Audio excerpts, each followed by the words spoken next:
नमस्कार, मैं निशिता और आप देख रहे हैं इंडिया जंक्शन।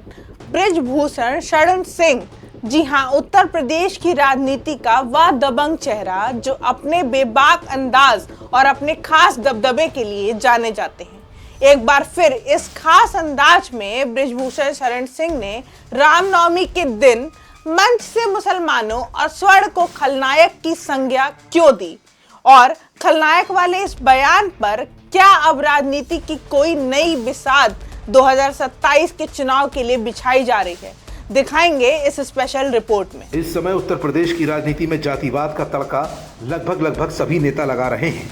बीते लोकसभा चुनाव यानी कि 2024 के दौरान दबदबा था, दबदबा है और दबदबा रहेगा वाले नेताजी यानी बृजभूषण शरण सिंह भारतीय जनता पार्टी से काफ़ी खफा भी दिखाई दिए थे। लेकिन पार्टी में उनका जलवा इस तरह से बरकरार है कि आखिरकार शीर्ष नेतृत्व ने उनके छोटे बेटे करण भूषण सिंह को लोकसभा तक पहुंचा ही दिया। तमाम मंचों से कई बार कैसरगंज के पूर्व सांसद यानी भारतीय जनता पार्टी के पूर्व सांसद और भारतीय कुश्ती संघ के पूर्व अध्यक्ष बृजभूषण शरण सिंह मुख्यमंत्री योगी आदित्यनाथ के खिलाफ भी दिखे हैं, तो कभी कभी इशारों में ही सही भाजपा से नाराजगी बयां करते रहे हैं। अभी चंद दिनों पहले जौनपुर के एक धार्मिक कार्यक्रम के दौरान बृजभूषण शरण सिंह पूर्वांचल के एक अन्य बाहुबली नेता धनंजय सिंह के साथ भी देखे गए थे। राजनीतिक जानकार मान रहे थे कि स्वर्ण समाज यानी कि ठाकुरों की राजनीति भी अब बृजभूषण शरण सिंह के सिर चढ़कर बोल सकती है। ऐसे में एक बार फिर बृजभूषण शरण सिंह का कौन सा बड़ा बयान बहुत तेजी के साथ सोशल मीडिया पर वायरल हो रहा है, और क्या उनके इस बयान के दूरगामी परिणाम भारतीय जनता पार्टी के सामने होंगे? बृजभूषण शरण सिंह ने मुसलमानों और स्वर्णों को लेकर ऐसा क्या कह दिया जो सोशल मीडिया पर जबरदस्त ढंग से वायरल हो रहा है? बीते एक दिन पहले रामनवमी के कार्यक्रम को बृजभूषण शरण सिंह संबोधित कर रहे थे। इसी दौरान उनका एक बयान ऐसा आया जिसने सोशल मीडिया पर रातों रात सनसनी मचा दी। उस बयान में वो क्या कह रहे हैं और क्यों कह रहे हैं, और आखिरकार आने वाले 2027 के विधानसभा चुनाव से इस बयान का क्या लेना देना है, ये भी जान लीजिए।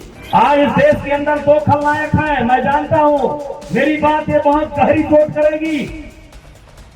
पहला खलनायक मुसलमान, जो हमारे दादाजी भी यहाँ कह रहे थे। हाँ, उनके दृष्टि में केवल मुसलमान बचा है और कोई नहीं, सारी समस्या मुसलमान है, वही है ये। ठीक है, आप जिंदाबाद आपका। लेकिन मैं बताना चाहता हूँ, पहला खलनायक मुसलमान और दूसरा खलनायक इस समय सवर्ण है।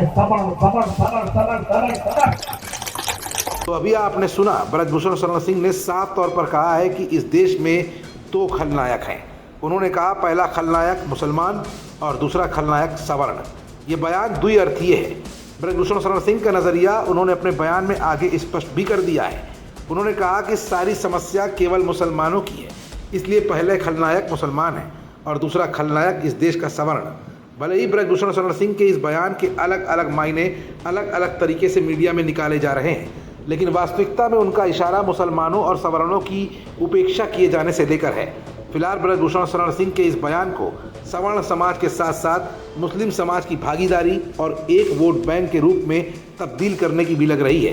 कहीं ऐसा तो नहीं कि बृजभूषण शरण सिंह आने वाले समय में यानी 2027 के विधानसभा चुनाव को लेकर कुछ अलग रणनीतियाँ बनाने की तैयारी कर रहे हों, जिसका शोकेस अभी से तैयार किया जाने लगा है।